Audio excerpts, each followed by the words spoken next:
بہت بڑی ضرورت اس بات کی ہے کہ ہمارے جو نوجوان بچے بینکنگ میں جاتے ہیں اور جو یہ بچے اکانومی کو خاص طور پر پڑھتے ہیں، ان کی گرومنگ کی جائے کہ اسلام کا نظام کیا ہے، اسلام سود کے خلاف کیسے، کیا ہم اپنے ملکوں میں ایسی کمپنیز قائم کر سکتے ہیں جو پوری طرح پہ اسلامک سسٹم کو لائیں، اس کو بینکنگ کا نام دیں، اس کو بینکنگ کا نام نہ دیں، ادارے کھولیں، لیکن پورا پروسیجر ہونا چاہیے کہ ہم اپنے بچوں کو اکانومی کی تعلیم دیں، 30-40 سال ایک نسل تیار کریں جو مغرب کا باقاعدہ مقابلہ کر سکے۔ ہمیں اس انڈسٹریز، ان چیزوں کو رواج دینا چاہیے جہاں پہ حلال اور حرام کے فرق میں تمیز کی جا سکے۔ بیٹے یہ پوری دنیا کا سسٹم ہے۔ کچھ ایسے لوگ چاہیے جن کے والد 2-4 کروڑ روپیہ اپنے ایسے بچوں کے نام لگا دیں اور اسے کہیں بیٹے زندگی میں کچھ نہیں کرنا، اسلام کیا سکھاتا ہے معیشت کے بارے میں یہ کرنی ہے، شادی تمہاری میرے ذمہ ہے، گاڑی میرے ذمہ ہے، تمہارا گھر میرے ذمہ ہے، تم صرف اور ایک صرف کام یہ کرو گے کہ دنیا کے مختلف نظام چیک کرو، پڑھو، 10-20 سال اس میں کھپاؤ، اپنے بالوں کو سفید کرو، اور بیٹے اللہ کے دین کو ایک مرتبہ پھر سروائیو کیا جائے کہ کس طرح ہم سود سے پاک سسٹم میں اپنی زندگیاں گزار سکیں۔ یہ اتنی بڑی چیز ہے کہ اگر کوئی آدمی یہ نیت کر کے بھی پیسے جمع کرنا شروع کرے گا تو اللہ کیا امید ہے کہ اس نے بہت بڑا قدم لے لیا کہ میں رب 1 کروڑ روپیہ اپنے بچے کو دوں گا، ساری ضروریات کا کفیل ہوں، باقی بچے اور پڑھ رہے ہیں پڑھیں۔ یہ سسٹم قائم کر کے مجھے دکھائے گا کہ خدا کا دین، بینکنگ، اکانومی یہ کیسے ہوتی۔ ہم اپنے بچوں پہ محنت نہیں کر پا رہے میرے بھائی۔ بچے تھوڑے تھوڑے بڑے ہوتے ہیں، 22-25 سال کے، جاب ڈھونڈو، کوئی جاب نہیں ڈھونڈنی بیٹے، میں ہوں۔ دادا کہے کہ بیٹے میں ہوں، آپ چھوڑ دیں جاب کو، آپ مجھے لا کر دکھائیں اکانومی دنیا میں کہاں بہترین پڑھائی جاتی ہے، ہارورڈ میں، اکانومی دنیا میں کہاں فلاں جگہ پہ جاؤ پڑھو، 10 سال لگا کے آؤ۔ ایسی بڑی تعداد ہمارے بچے جمع ہو جائے، اپنا فرض نماز پڑھیں، بینکنگ میں جو کام انہوں نے اپنے طور پہ کرنے ہیں کریں، اور اللہ خیر سے۔ اتنی بڑی کھیپ چاہیے، انویسٹرز چاہیے۔ اس میں ہم بولنا شروع کریں تو شام ہو جائے۔ آپ ایسی بات پوچھ رہے ہیں جس کا ہمیں یارہ نہیں ہے، تاب نہیں لا سکتے۔ میں آپ کو مثالیں پیش کروں۔ ایچیسن کالج یہ جو لاہور بنا ہے نا، گوروں نے کہا کہ ایسا کالج ہندوستان میں بنانا ہے جہاں آ کر بچے پڑھیں گے، اور ایچیسن کالج سے جو بھی پڑھ کر فارغ ہوگا وہ اس ملک کی اتنی بڑی کریم بنانی ہے کہ کم سے کم بھی وہ پرائم منسٹر بنے گا۔ گوروں نے اعلان کیا، ان کا کافر و مسلمان ہمیں کیا بحث ہے، آؤ بچوں پڑھو اور انڈیا کو سنبھالو۔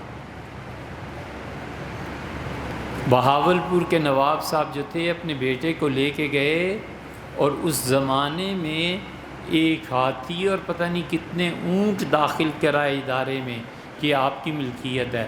انہوں نے اس وقت میں 1899 96 اور آگے پیچھے ان کو سب چیزیں بیچیں، اور یہ ہوا۔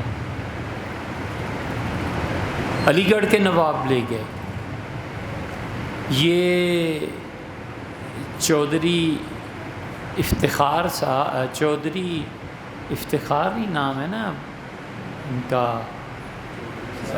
چودھری نثار نہیں، افتخار نہیں، نثار صاحب، چودھری نثار صاحب کے جو دادا پردادا تھے، اس زمانے میں 1857 کی جنگ آزادی میں انہوں نے انگریزوں کو مخبری کر کے کہا تھا کہ اس گاؤں میں یہ تمہارے دشمن چھپے ہوئے ہیں، یہ مسلمان ہیں، اور 1857 کی جنگ آزادی برپا کی۔ گورے بڑے خوش ہوئے، انہوں نے پکڑ کے چودھری نثار صاحب کے دادا پر دادا کی نشاندہی پہ مارا، قتل کیا، اور کئی 100 مربع اراضی چودھری نثار کا صاحب کو پیش کی ان کے دادا پر دادا کو کہ حضرت بڑا احسان فرمایا۔ انہوں نے کہا ٹھہرو تم، میں تمہیں بتاتا ہوں، میرے ساتھ چلو۔ گجر خان سے آگے ان علاقوں میں گئے اور مسلمانوں کو مروایا۔ ان کے یہ خبیث فسادی ہیں، آپ لوگوں سے آزادی مانگتے ہیں، ہم آپ کے وفادار ہیں۔ گوروں نے 16 بندوقوں کا دستہ دیا، 16 نوکر ان کو بھرتی کر کے دیے اور کہا ان سپاہیوں کو تا حیات ہم پیسے دیں گے، یہ تمہارے پرسنل ملازم۔ اس لیے ان کے دادا پر دادا جب نکلتے تھے گھوڑوں پہ اور پیچھے آگے بندوقوں والے سارے، تو کس زمیندار کی جرت تھی کہ نگاہ اٹھا کر دیکھتا؟ پھر وہ اپنے صاحبزادے اس کو لائے ہیں چودھری نثار کو کہ چودھری صاحب چلیے ایچیسن کالج میں آپ کا داخلہ کراتے ہیں۔ ایچیسن کالج میں پڑھے تو گوروں نے کہا کہ یہ بچہ ہمیں ہندوستان کی منسٹر سیٹس پہ نظر آنا چاہیے۔ اب کہاں سوئے ہوئے ہیں؟ پھر بے نظیر بھٹو کا بھائی، اس خاندان نے اپنے بیٹے کو بھیجا کہ ہمارا صاحبزادہ ہے یہاں پہ وہ پڑھنا چاہتا ہے، ان کا بسم اللہ سرکار بھیجیں۔ ان کے خاندان کے لڑکے گئے۔ پھر ذرا سا جب شہرہ اور اچھائیاں اور یہ چیزیں ظاہر ہوئیں تو پھر عمران خان صاحب کی باری آئی۔ عمران خان نے مجھے خود سنائی یہ چیزیں۔ عمران خان گئے، وہ وہیں کے پڑھے ہوئے ہیں۔ کتنے نام لیں ہم؟ اب گننا شروع کریں۔ قصوریوں کے بیٹے آئے پڑھنے کے لیے، یہ سب آگے چل کے کوئی منسٹر، کوئی پرائم منسٹر، کوئی کچھ کوئی کچھ کوئی کچھ۔ یوسف رضا گیلانی گئے،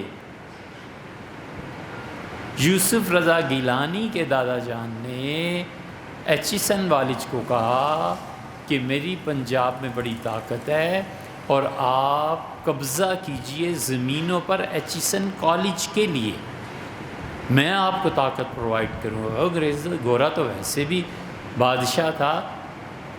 ایچیسن نے کہا کہ ہمیں زمین چاہیے حضرت میاں میر جی صاحب رحمۃ اللہ علیہ کی۔ میاں میر کا مقبرہ ہے نا لاہور میں، یہ میاں میر کے مقبرے سمیت ایچیسن کی ساری کالج کی زمینیں یہ شاہ جہان بادشاہ نے دی تھیں حضرت میاں میر صاحب رحمۃ اللہ علیہ۔ حضرت میاں میر صاحب رحمۃ اللہ علیہ بڑے پکے ٹھکے قادری مشائخ میں سے تھے، اور ان کی طبیعت پر کبھی کبھی جذبہ جیسے مجذوب ہو جاتے ہیں ایسے تھا۔ اس جذب کی وجہ سے سکھوں نے ایک مرتبہ امرتسر گردوارے بلایا اور کہا حضرت آپ آئیں اور ہم سکھ لوگ ہیں لیکن ہم آپ کا احترام کرتے ہیں۔ پنجہ صاحب اور گردوارے کی بنیاد میاں قادری صاحب رحمہ اللہ تشریف لے گئے تھے رکھنے کے لیے۔ اس ساری خانقاہ کی زمین پہ ان کے دادا اور پردادا حضور نے جو گورنر پنجاب ہیں انہوں نے قبضہ کروایا تھا۔ یہ ساری زمین اب تک خانقاہ کی ہے، یہ گورنر ہاؤس خانقاہ کا ہے۔ کوئی کہہ سکتا ہے کہ حضرت یہ گورنر ہاؤس ہی کم سے کم نہ بناؤ کچھ بھی یونیورسٹی تو تم نے خیر کیا بنانی ہے گورنر ہاؤس میں، خدا کا واسطہ ہے جن کی زمین ہے اصل وارثوں کو واپس کرو۔ حضرت میاں میر رحمۃ اللہ علیہ کا خانوادہ چلا۔ آپ کیسی باتیں کرتے ہیں؟ انگریزوں نے کہا یہ سب چیزیں ہماری، بچے ہمارے وہ پیدا ہوں گے جو ہمیں منسٹر پرائم منسٹر کی سیٹ پہ اب تک چل رہا ہے، وہ اب تک ہے، اور انہوں نے بہت بڑا کارنامہ انجام دیا۔ اللہ تعالیٰ اپنے عدل اور انصاف کے ساتھ جو دیا کرتا ہے خدا انہیں بھی پہنچائے۔ بڑا عدل کیا، بڑا عدل کیا گیلانی صاحب کے پردادا نے۔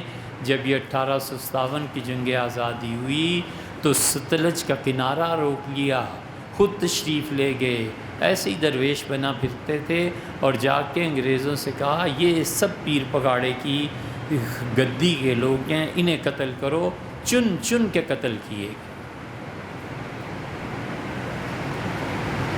یہ گیلانی فیملی نے کہا کہ آپ ہمیں کیا دیں گے؟ انہوں نے کہا جتنی زمین پہ گھوڑا دوڑاؤ تمہاری ہے، بندے بتاؤ جو آزادی کو چاہتے ہیں۔ اس نے کہا آؤ پھر میرے ساتھ۔ پھر گھوڑے لے کے نکلے، بھگائے، اور جا کر دریائے سندھ کے کنارے بڑے بڑے علماء اور مشائخ کو انہوں نے قتل کیا کہ یہ آزادی کی تحریکیں چلاتے۔ یا انصاف چاہیے، یا تاریخ چاہیے، یہ ایسے نہیں ہے۔ چودھری نثار علی اب تک ہیں، ماشاءاللہ حکومت کر رہے ہیں نا۔ گیلانی صاحب سینٹ میں، وزیر اعظم صاحب کو جو کچھ ملا تھا، انگریز پچھلی نسلیں جو کچھ دے گئی تھی، کبھی تو فرمائے نا کہ یہ چیزیں ہمیں ملی۔ اور بھی سنو، امروٹ شریف پہ حملہ ہوا تھا، جب بنو امیہ نے ظلم کیے تو یہ سید بھاگے، سادات بھاگے وہاں سے، ظلم کو برداشت کرتے رہے بیچارے۔ ان میں واسط قلعہ توڑ کے یہ بھاگے تھے، تو جب بنو امیہ نے ان کو پکڑنا مارنا چاہا تو واسط سے بھاگ کے انہوں نے یہاں پر سندھ میں آ کے پناہ لی تھی، اس لیے یہ سید واسطی کہلاتے ہیں۔ اور ایک بہت بڑا گروہ ان کا بخارا میں آ کے ٹھہرا، وہ بخاری سید ہے۔ اور ایک گروہ نے، گردیزیوں نے ادھر آ کر جگہ لی ملتان میں، یہ گردیزی وہاں کے سید ہیں۔ مختلف جگہوں سے ان سادات کرام رحمہم اللہ کی نسبتیں جڑی ہوئی ہیں، اور بات اصل میں پھر یہ تھی کہ یہ سارے بنیادی طور پہ قادری سلسلے سے تھے، کیونکہ حضرت شیخ عبد القادر جیلانی رحمۃ اللہ علیہ ان کی کرامتیں تواتر کی حد تک پہنچی۔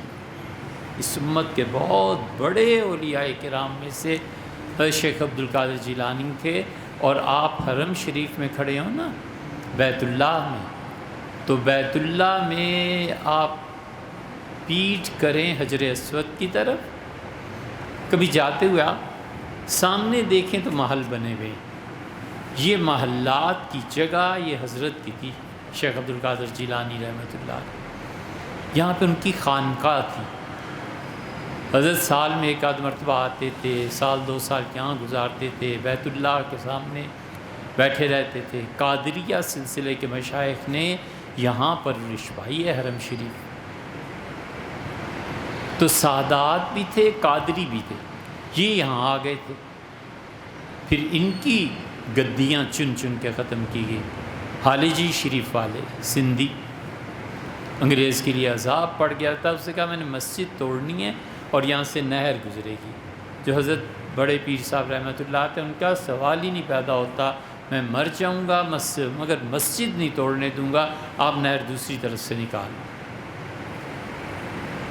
ایسے ہی انہوں نے کیا، نہر نکلوا کے چھوڑی۔ یہ شیخ رشید صاحب، یہ جو اب پروجیکٹ بن رہا ہے یہاں پہ، یہ جو اسلام آباد کی روڈز کھلی، چک شہزاد والی چوک پہ اب بن رہا ہے نا، یہاں پہ مسجد امن ہوا کرتی تھی، شیخ رشید صاحب نے توڑوائی، ختم کرایا۔ کس کس کے کارنامے بتائیں؟ یہ سارے حضرات ماشاءاللہ انگریزوں نے اسی لیے کیا تھا تاکہ یہاں وہ نسل ہی پیدا نہ ہو جو آزادی کا نعرہ، یا نسل ہی پیدا نہ ہو جو کہے کہ ہمیں دین چاہیے، جو نسل ہی پیدا نہ ہو جو غربت کے خلاف جنگ کرنے کے لیے اٹھے کہ نہیں چاہیے غربت ہمیں۔ یہ سارا کچھ کرتوت انہی لوگوں نے کیا نا، اور پھر انہوں نے مسجد بھی توڑوا دی۔ اب کون پوچھ سکتا ہے کہ حضرت یہ کیا کرنے لگے ہیں؟ اسی وجہ سے ہے بڑا بات یہ بڑی سخت، ہم لوگوں نے اور ہم میں سے یہ جو لوگ ہیں ان کے آباء و اجداد نے اتنے لعنتیوں والے کام کیے ہیں کہ وہ لعنت اور پھٹکار سے جان ہی نہیں چھوٹتی۔ ایک چیز ٹھیک ہوتی ہے تو دوسری غلط ہے، دوسری غلط ہوتی ہے تو 10 اور خراب ہو گئی ہیں۔ یہ سب ان لوگوں کی کمائی ہوئی چیزیں ہیں، اور ہمارا جرم یہ ہے، ہمارا ظلم یہ ہے کہ ہم بات تک نہیں کرتے کہ یار یہ نہ کرو، یہ چیزیں نہ کرو، اللہ کے یہاں جواب دینا۔ بھٹو صاحب کا خاندان بھی ایسے ہی تھا۔